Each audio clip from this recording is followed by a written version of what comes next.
Thank you everyone for joining the CSO chat for Monday, March 27th. Today's topic is Theory of Change and Evidence-Based Programming Overview. Today we're going to be reviewing that, and I did send an email last week kind of introducing this topic, so I wanted to, if you guys haven't had the opportunity to look at that, I do encourage you to do that. My name is Jancy LaFollette from the Iowa State Office, and I will be your presenter/facilitator for today's call. The PowerPoint will be available at the end of the session, so I will send that as a follow-up. As well, the session is being recorded today, so if you object, you may disconnect now. Our CSO chats, just as a reminder, are designed to highlight a topic and provide a forum for discussion. They are not intended to be all-encompassing, so please make sure that you review the additional resources provided on each of the subject matters that we discuss, which can include instructions, tutorials, etc. Before we begin, just a few housekeeping items. All of our lines are currently open, so please make sure you have placed us on mute so we do not hear background noise or typing. If you're on the phone, so if you called in via your phone system and you do not have a mute button, *6 will mute and unmute your line. So again, if you called in via your phone, *6 will mute and then unmute. If you want to talk later, we'll unmute your line. If you joined us via Skype today, there should be a blue radial button at the bottom of your screen. It kind of looks like a microphone. That should mute your phone line. So if it crosses it, if there's like a little cross through it, that means you're muted, and you can unmute that. So just making sure that folks are aware that the lines are open, so be mindful of that. Please do not place us on hold during the call. We are likely to hear music from your line, which is beautiful but can be distracting as we kind of move through the presentations. We will have time throughout for questions. However, feel free to use the chat functionality or the conversation box in the link system to ask questions as we move through stuff. So just wanted folks to know Skype is a fairly new system to us, not really, but hopefully folks are getting a hang of it and how it works and functions. So we want to make sure that you guys are comfortable with it, as this tends to be the system we're going to be moving through. So if folks have questions, let me know. So first, theory of change and evidence-based programming. This session, we will spend most of our time discussing these two main topics. First, we will review the theory of change model and how it currently is utilized by senior core work plans. And then we will focus the second part of our session looking at building evidence of effectiveness by exploring the differences between evidence-informed programs and evidence-based programs. We will touch on ways in which senior core programs may think about getting involved with evidence-based programming. I just wanted to let you guys know that this session is pared down from a session that I did last year during the regional conferences. We were in Indianapolis last year, and so me and two of my colleagues from other state offices presented this. It was a much longer session, but I've pared it down today just to make sure that you guys are introduced to this language that we're using, and this is something that you guys are aware that CNCS is moving to. So I think there seems to be some confusion about this theory of change and evidence-based programming and kind of what we mean by that. And so hopefully, fingers crossed, this might shed some light on this topic. By the end of the session, we hope that you have a better understanding of how the theory of change is utilized, the difference between evidence-informed programs and evidence-based programs, and the options of how specifically senior core programs can get involved with evidence-based programming. So that's really the intent of today's session, and hope folks have an idea of what we're going to be diving into and discussing today. So we are going to begin with theory of change. And so on the screen in front of you is a theory of change model. Does anyone recognize this graphic? So anybody recognize the graphic in front of you? Thumbs up, thumbs down in the conversation box.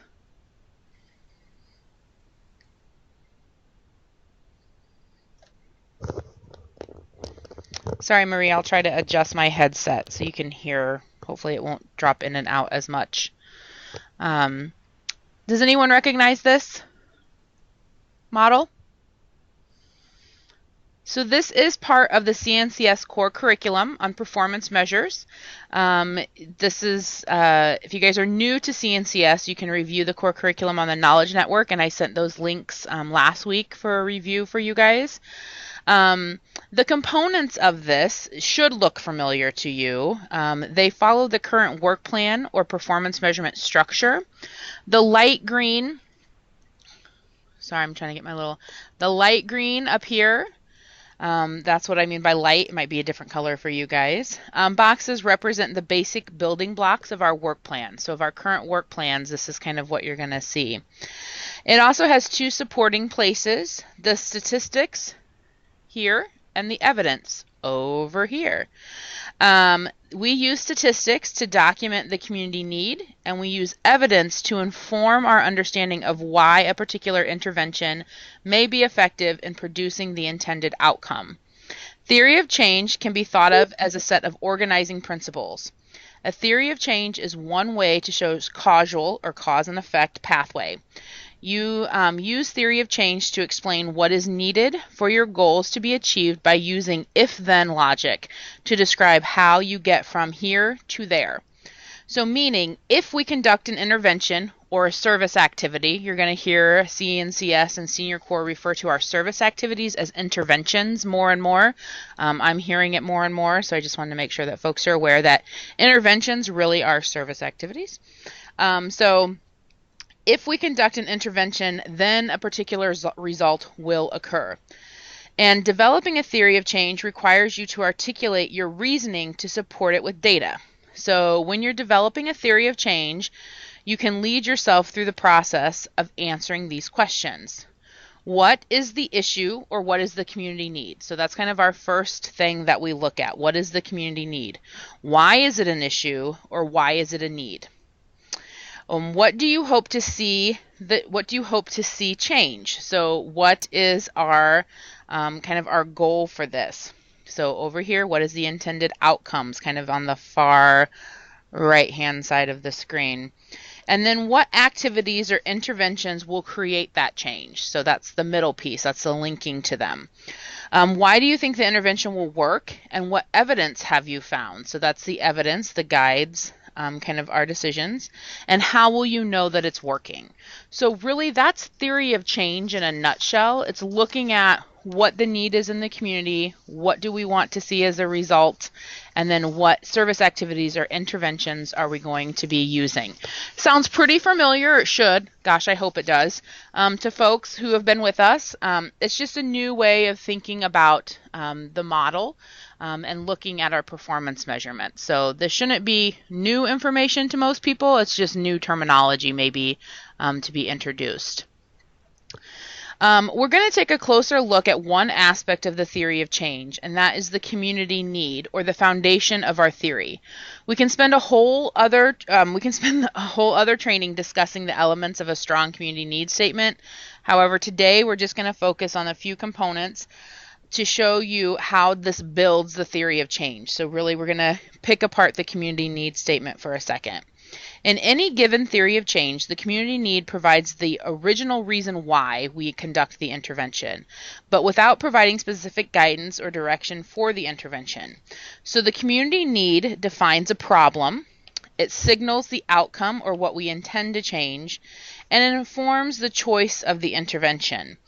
The need is supported by statistics, as you can see underneath of it, statistics documenting the need, facts and figures from reputable, current, and national, state, and local levels. The supporting data should address the scope, the cause, and the relevance of the need in the community.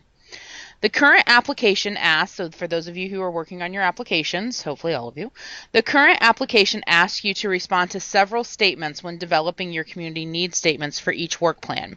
These statements are meant to guide you into connecting the need you've identified in your community to the activities Senior Corps volunteers will provide in order to reach the intended outcome and to substantiate that need with supporting information or statistics.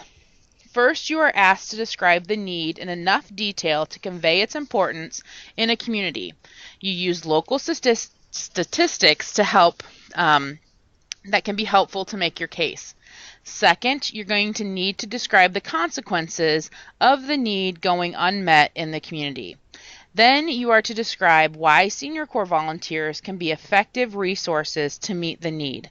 And finally, describe the need in a way that is clear to people unfamiliar with your community.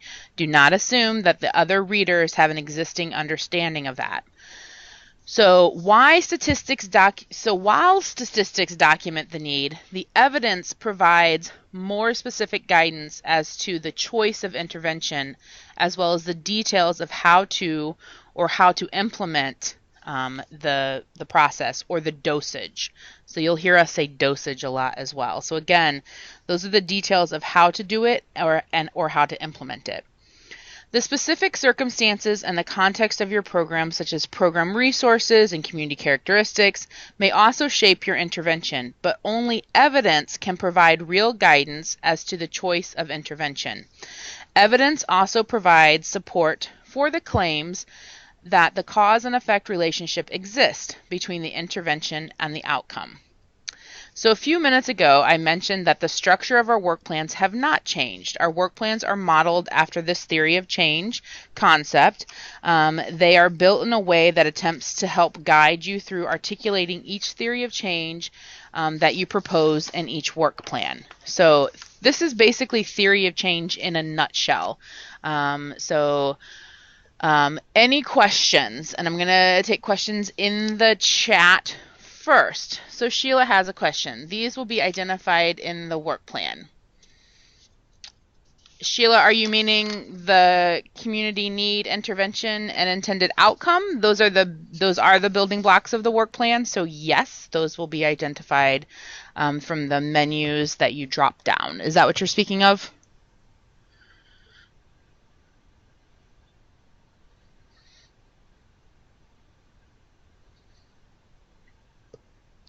Any other questions?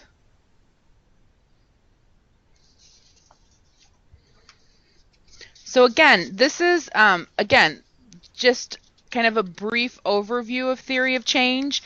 It's not a huge change from how we do things right now. It's we really look at community need, we look at service activities, and we look at the intended outcome. We've been doing this for quite a while. We now look more at the statistics and the evidence.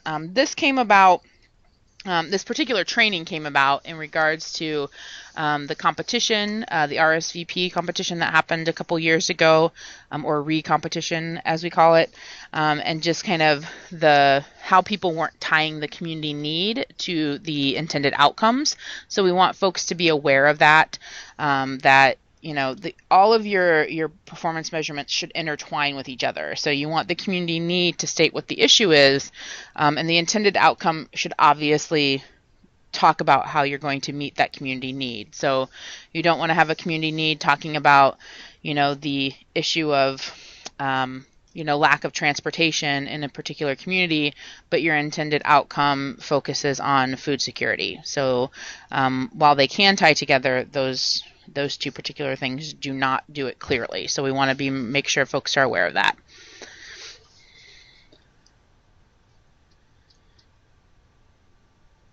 So the work plans do not have a different format from last year. Nope, work plans are completely the same. It's just kind of how you look at the work plans.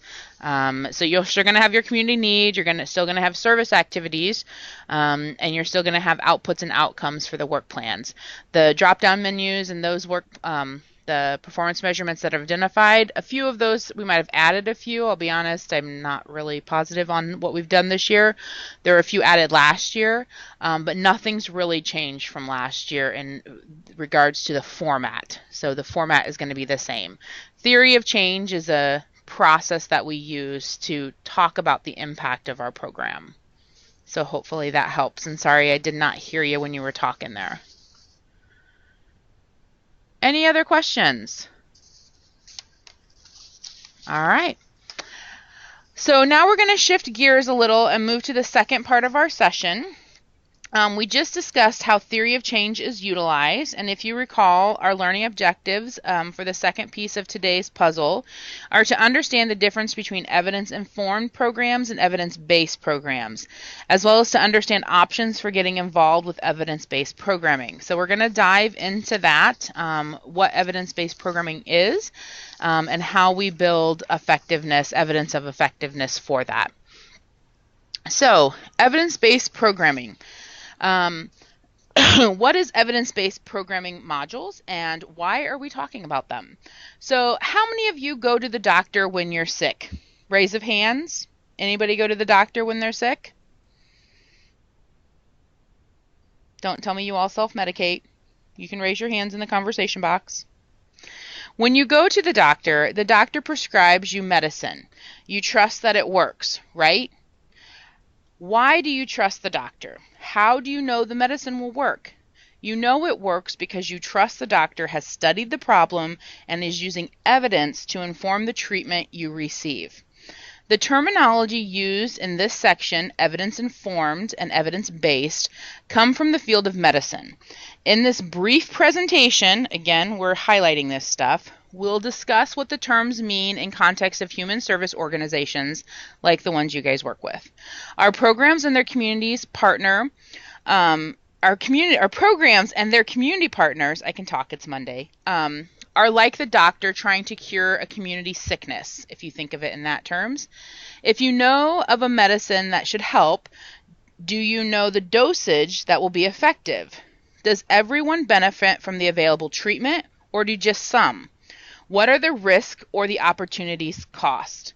So that is the goal of evidence-based programming, to have reliable evidence for these important questions. So that's really what evidence-based programming is in a nutshell. What is evidence anyway? So first, let's define evidence. We are talking about information or facts that are systematically obtained in a manner that is replicable, observable, credible, and verifiable for use in making judgments or decisions. Evidence that does not meet this criteria is weak or suspect. So think of it in terms of medicine.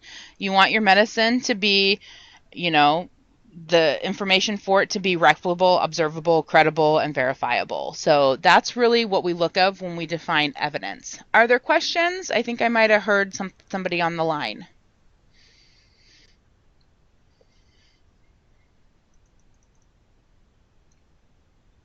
Okay. So the next screen we show is building evidence of effectiveness. So anyone recognize this particular diagram? This slide illustrates CNCS's approach to building evidence in our portfolios, which emphasizes that evidence of effectiveness is built over time and falls along a continuum. So you start on the left and you have evidence informed over here, and we move through the continuum to the right to evidence based. You'll see down here there's stages. Stage 1, identifying strong program design. Stage 2, ensuring effective implementation. Stage 3, assess program outcomes. Stage 4, obtain evidence of positive program outcomes. Stage 5, attain causal evidence of positive programs. More information, obviously, is available through our knowledge network, so I do encourage you guys to look at that if you have any questions about this.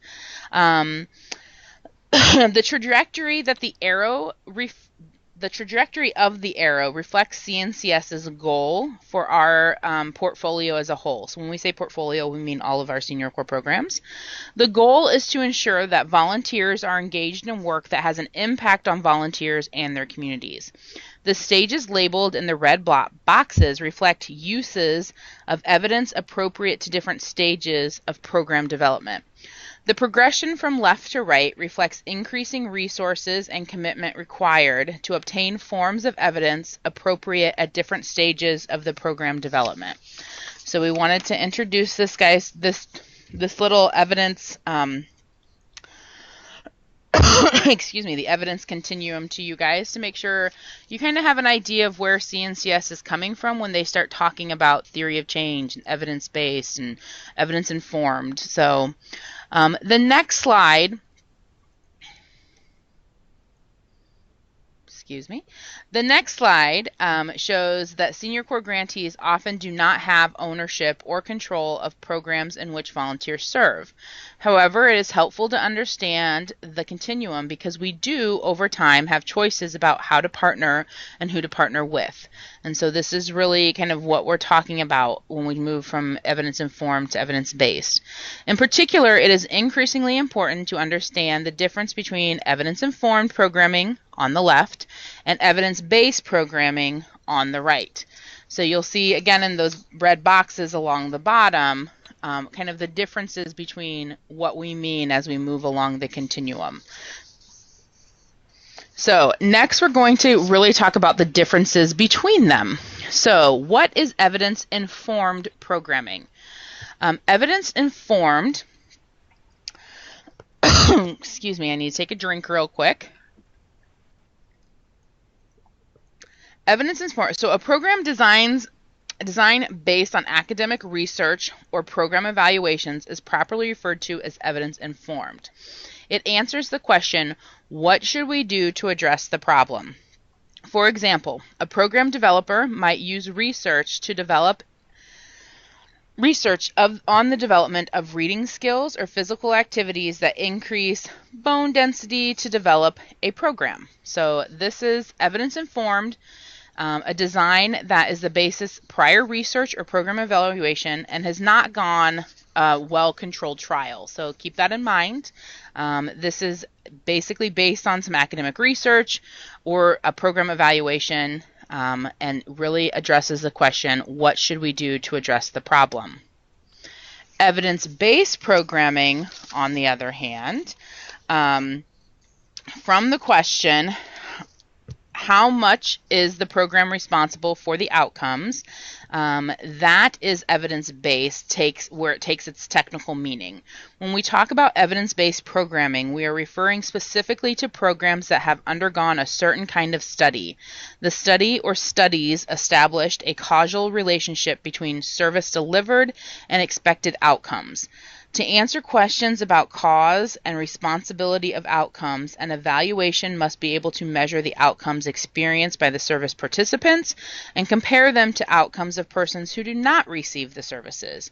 Random assignments of participants to a treatment group or a control group eliminates the possibility that characteristics of recipients are a cause for difference in the outcome.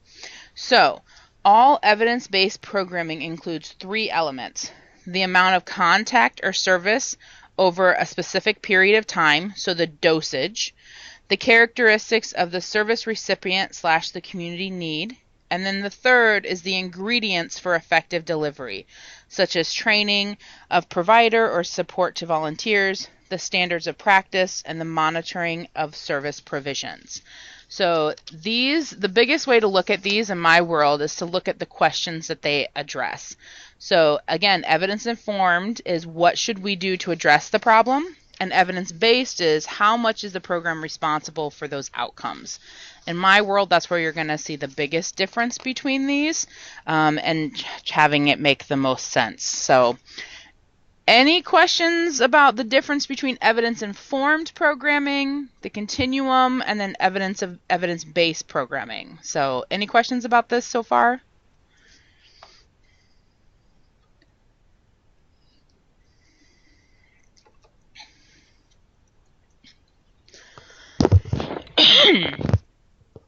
So the next question is, how does this help my program? Proving that a program intervention causes change in human behavior or status is difficult and resource intensive, but it has now been done in a variety of human service areas. As a result, it is increasingly expected. Many federal agencies now operate under legislation that requires the use of evidence-based programming. The increased availability of evidence-based programming offers several opportunities for us. So, the first is using an evidence-based program One that has been tested and shown to produce results in a variety of circumstances, reduce the possibility that the services we offer don't have the effects we expect once they're fielded in the real world. The second is using a program that has been recognized is reliably producing results for obvious reason is attractive to fundraisers as well. In some cases, credible information on costs and benefits may attract partners that may otherwise be skeptical of the contribution to volunteers. A school system or hospital has strong incentives to partner with evidence-based program providers and to contribute financially. So basically, it helps your program because of the results, and it can also help with funding. So the results, basically, you're trying to eliminate the design failure as a reason for not having the desired impact. And then for funding, you can look at a lot of federal agencies are shifting this way, but also so are other funders. And so that's another way to look at how this can help your program as you develop, kind of move along the evidence continuum. So again, just kind of making sure that folks are understanding what this is as we talk about it. So paths to evidence-based programming. Grantees can get involved in evidence-based programming in a variety of ways. Every situation is different, so these paths may or may not be appropriate for your organization. So keep that in mind. Some of you aren't too kind of if we look at the continuum to the far right with evidence-based programming, you're still more in the evidence-informed section. And that's okay. We don't want you to think that you have to be at one way or the other for now, but we just wanted to make sure that folks are aware of what this is as we start to change our language and talking about stuff. And we want to make sure that you guys are informed about this. So for an instance here, a large human service provider may conduct a rigorous evaluation of services that meets the standard we discussed. Obviously, it takes a lot of resources and organizational commitment. The experience has shown significant risk that such evaluations will not produce a conclusive result one had hoped on the outset. The second approach is to partner with an organization that is already implementing or desires to replicate an evidence-based programming. So you can partner with school districts or the local area agency and are implementing evidence-based programs that your volunteers are already supporting. And then, of course, the third approach is to identify and implement a packaged evidence-based programming. So this is really kind of the path to evidence-based programming is basically you're subject to your own operations and your own evaluations. The second is to partner with an organization already engaged in evidence-based programming. And then the third is to implement kind of the packaged, or like what I got to call the off-the-shelf evidence-based programming. So these are ways to kind of partner to move down that continuum that we talked about earlier. So just to review, evidence-informed is a design that has basis in prior research and program evaluation and has not undergone a well-controlled trial. Evidence-based is credible, verifiable information showing positive outcome results from the interventions and not from extenuating factors. So hopefully folks understand the difference between informed and evidence-informed and evidence-based. Any questions as I'm rolling through this?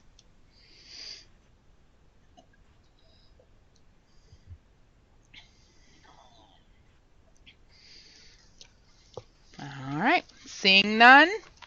Again, *6 will mute or unmute your line, and if your blue radial button has a slash through it, that means you're muted. So just click it again, and it will unslash it, and that should allow you to talk. So, any questions before we move into the next section? All right. So as many of you know, Senior Corps introduced a process to provide augmentation funding opportunities for renewing grantees to engage seniors in evidence-based programs. We as an agency, and you guys as programs probably, have a great deal to learn about deploying evidence-based program modules in Senior Corps. We also need to continue learning about evidence building and the dissemination efforts for our most common service activities. Lastly, we hear the desire for evidence about benefits to Senior Corps volunteers. So by devoting resources to each of these directions, learning, funding, and then spreading the little gears that you see up there, the Office of Senior Corps seeks to feed a two-way exchange between the local and national level. Such an exchange will enable our networks to spread and use the use of our forms and evidence on the continuum from evidence-informed to evidence-based programming. So really expanding the use of evidence in Senior Corps, we had the funding augmentations that leverage limited resources. We're also doing more learning at the national and local level, so hence why this presentation was done at the regional conference, and then making sure that my Iowa programs are aware of it. And then also spreading the effective practices through partnerships and technical assistance. So making sure our programs are aware of best practices and partnerships that are available to them.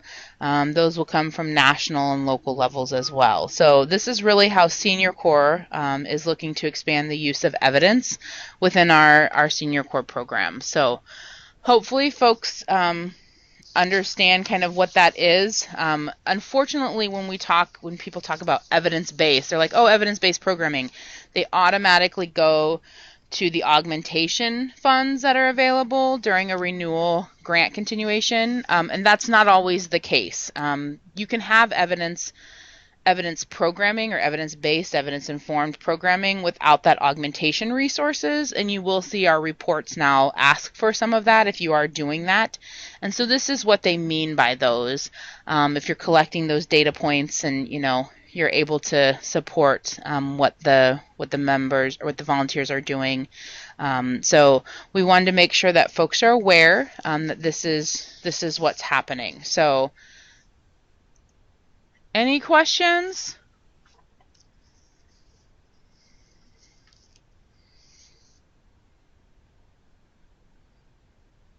All right. So today we reviewed theory of change and evidence-based programming. The learning objectives were to participants would have a better understanding of the theory of change and how it is currently being utilized, know the difference between evidence-informed and evidence-based programming, and to review how Senior Corps programs can get involved with evidence-based programming. There is a little video that I did send to you guys ahead of time, and I'm going to see if I can get it to play on here. It actually is a pretty good resource just to kind of get some base information about the about evidence-based and evidence-informed. So I'm going to try that, but while I'm doing that, if you guys have any questions, you can type them in the conversation box, or the lines are open. So again, *6 will mute and unmute your line if you called in, or the blue radial button, if you click that, that will allow for questions. Any questions from folks?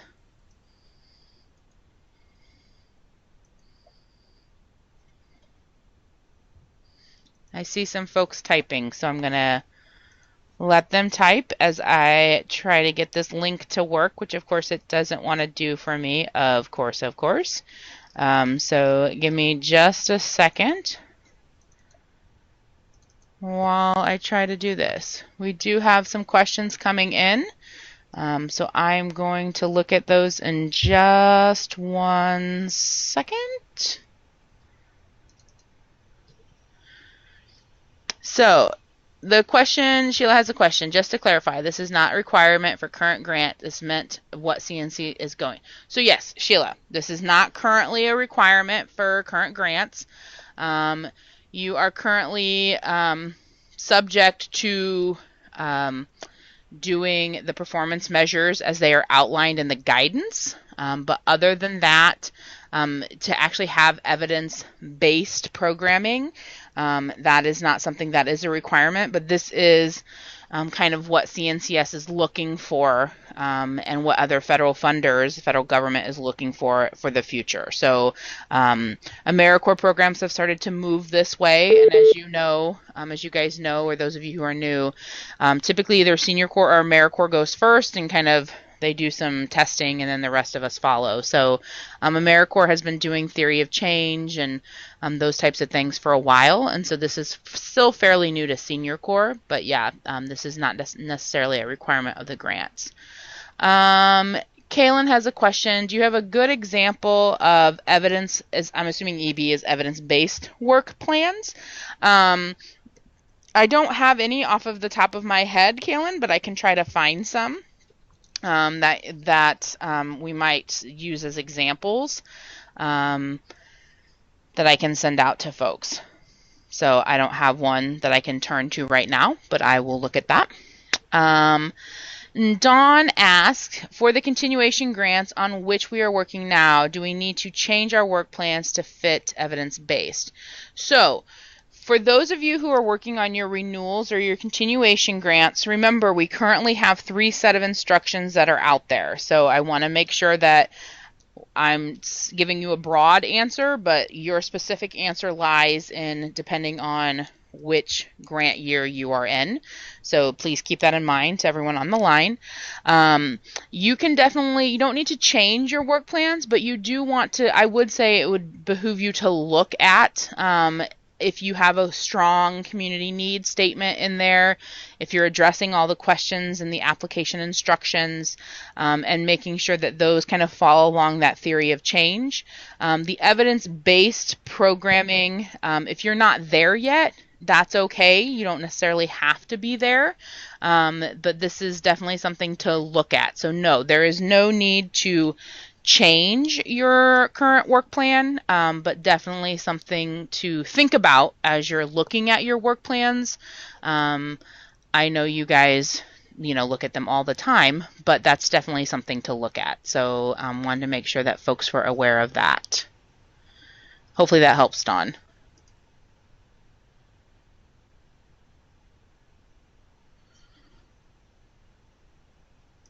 Any other questions from folks?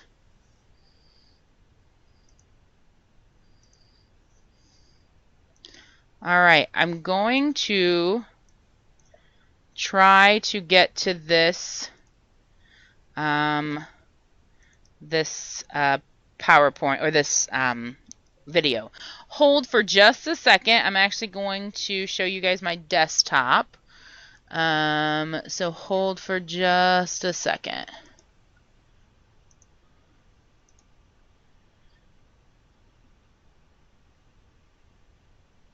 And the screens should be changing, and then it should take us to the intranet, which will show us this piece.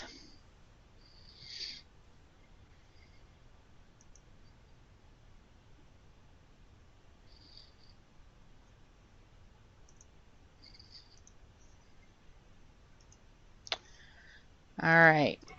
Can you guys see my desktop, and can you see that we're on the knowledge network? It's a little hard when I do this because I can't see you guys' chat functionality. So hopefully you guys can see the internet, and we are going to try this video. Bear with me. Can you hear that? Can you hear it? The Corporation for National and Community Service funds programs that have many different types of evidence. Evidence is the body of available facts that allows you to determine whether a proposition is true. Evidence about how your program works is crucial to improving it and to demonstrating its effectiveness. Evidence runs along a continuum from promising to proven. Ideally, your program will progress from identifying and implementing a program design that is informed by evidence to showing the program can meet targeted outputs and outcomes, to providing evidence that it causes those outcomes. Your evidence base, which is the body of evidence about your program, places it at a point along this continuum. Knowing where your program is on the continuum helps you decide what evaluation activities you should do now and what you should plan to do in the future. The farther you progress on the evidence continuum, the more likely it is you can demonstrate desired changes in your participants and show that your program causes those changes. Each step along the evidence continuum builds on information gathered earlier. Evidence building is also an iterative process, so you may repeat steps as you progress. The first question you'll ask is, what is my program? What is it supposed to do? And what outcomes do I want? When choosing program activities and services, make sure that they're related to these outcomes and that they're based on sound theory or evidence from other programs. It's also important to clearly define your program so that it can be tested.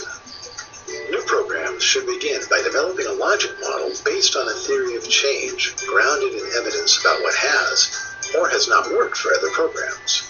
A theory of change can also help existing programs clearly define their purpose. Next, ask, is my program operating as envisioned?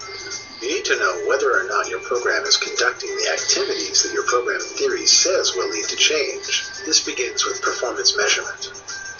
Performance measurement helps determine if your program is doing the right things in the ways that you planned, in the amounts you targeted, and at the right time. At this point, you should be able to document performance in terms of outputs, such as number of clients served or numbers of tasks completed. This will help you know if your program is operating as planned. Next, ask, how well is my program working? If you're doing the activities you planned in a way that aligns with your logic model and theory of change, you want to document the changes you expected and measure outcomes to show that your program works. This will help you decide whether you should expand your services, alter, maintain, or intensify them, or revisit your logic model and theory of change.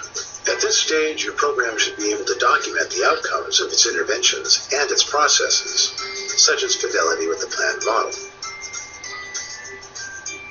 Next, ask, is there good evidence that my program is producing the expected results?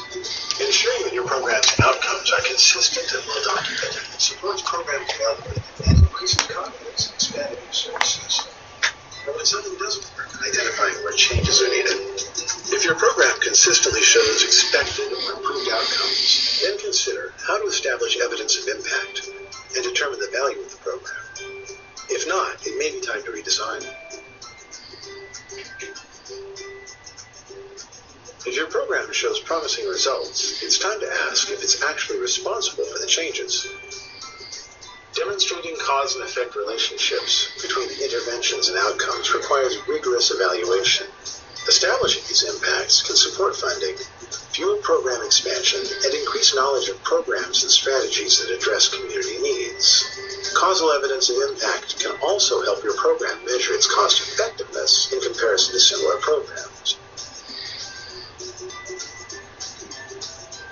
The process of building evidence is not always linear, and your program may need to return to earlier steps at any point along the way. For example, a program that is not meeting its performance measure or outcome goals in early evaluations may decide to go back and look at evidence for other interventions or modify its theory of change or logic model. Evidence at all stages of the continuum is valuable.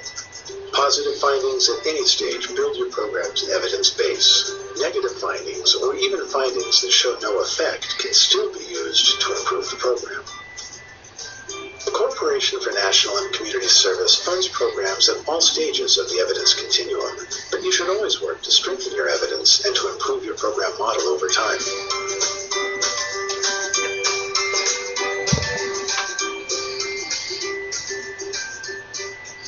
Okay, so hopefully that doesn't confuse you anymore, and provide some additional insight to kind of what the theory of change is. I apologize if that was a little faint. I'll be honest, playing videos I have not mastered yet, so I apologize for that. So I will provide the link afterwards, so you guys can actually go back and watch that again if you want to. It is kind of a good overview video in my world, just to kind of get an idea of how it all works. So just wanted to make sure that folks were aware of that.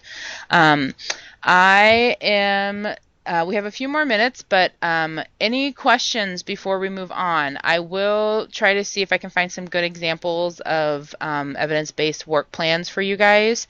But are there any Other questions or things you guys are seeking on this particular topic? Keeping in mind the core curriculum for the performance measurement core curriculum does outline a lot of this as well. So we want to make sure that folks have looked at that information as well. But any questions?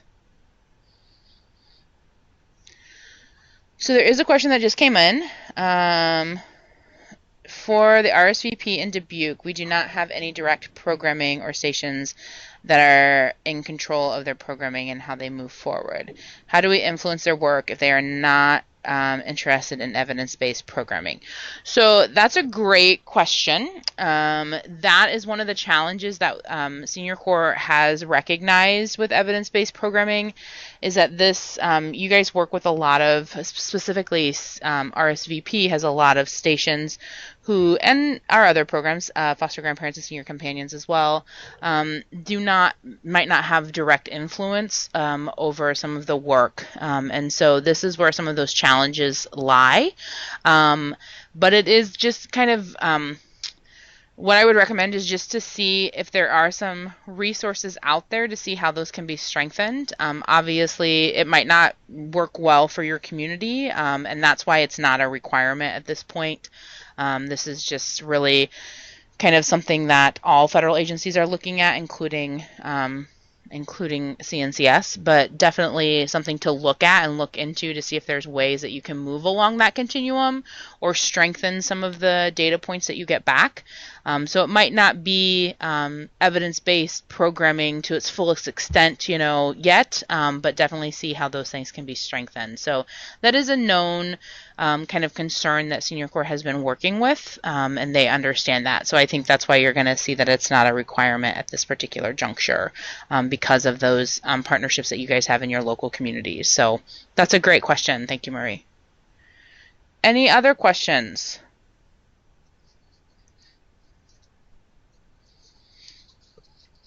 All right, so additional resources for you guys. There is the Managing Senior Core Grants page off of nationalservice.gov. That's always a great resource for folks. There's also the Performance Measurement Core Curriculum. I think I sent that out to you guys last week as a preparation for today's call. If you guys haven't looked at that, I do encourage you to look over that Performance Measurement Core Curriculum and have a good understanding of kind of what that is, and how our current model breaks down, and making sure that you're addressing those questions and those performance measures as you build those performance measurements out. So just keeping that in mind. Again, all of this stuff will be sent to you afterwards, so don't think you have to copy that link down. I'm going to send it out to all of you. But these are just places to find them. nationalservice.gov, the Knowledge Network, as well as the Managing Senior Core Grants page is a great resource. Our next CSO chat is going to be in May at 2 p.m. Central, and we're going to talk about volunteer recruitment, recognition, and retention, just some tips and tricks. This is going to be more of an open format than we have had in the past.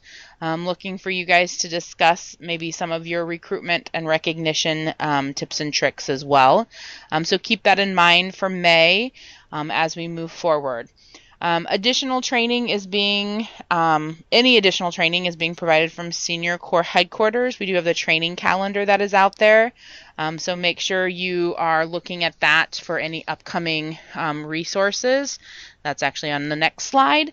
And the regional, just another plug, the regional conference this year is in Ohio, and the registration is open for that. So folks who are looking to go to that, that registration is open as well. And the Nonprofit Summit, Iowa Commission on Volunteer Service will be hosting that this fall, and it will be in Ankeny, I believe. No, not Ankeny, Altoona. Just joking. It'll be in Altoona at Prairie Meadows. So those save the dates I think have gone out, but just some additional training information for you guys to know. As always, if you guys do have any questions, please let us know. I am going to give you a heads up. We are transitioning our phone services. So the numbers that you guys have known and loved for years, those phone numbers will be going away. So that 515-284-4816, which is our general line, and then 4817 and 4819, which is Vicky. 7 is mine, 9 is Vicky. We can still get calls on those numbers, and we will for a while. But I am currently in the process of setting up, Vicky and I are in the process of setting up a new phone system. So, and with that phone system comes new phone numbers. Not really excited about that, let me tell you. But just wanted to make sure that folks knew when you get that notice that it won't be a total shock that we are going to be changing phone numbers. So that's my little tip of the day. Any questions about evidence-based, evidence-informed theory of change? Questions? Was this helpful? Does this give you guys kind of some of a good baseline data to hopefully make it make sense? Any feedback? Any questions?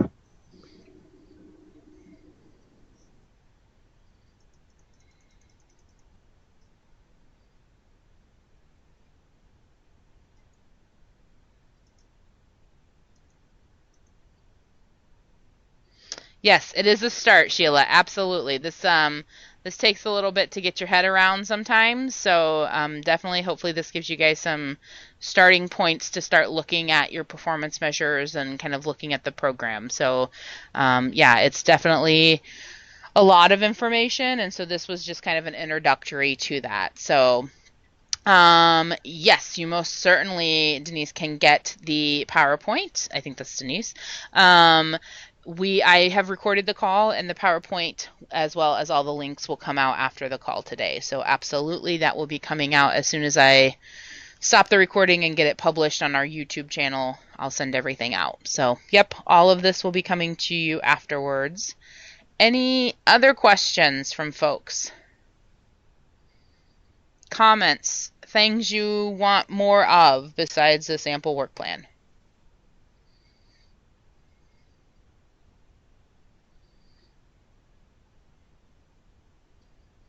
All right, I'm not seeing anybody typing.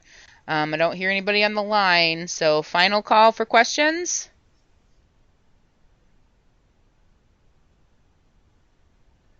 All right. Thank you, everybody, for your time today. This concludes the March CSO chat for Iowa Senior Corps. If you guys do have any questions, as always, please contact your designated program officer. And we will see you in May for the next CSO chat. And I will be sending this out later on today or tomorrow morning. Thank you so much, and enjoy your afternoon.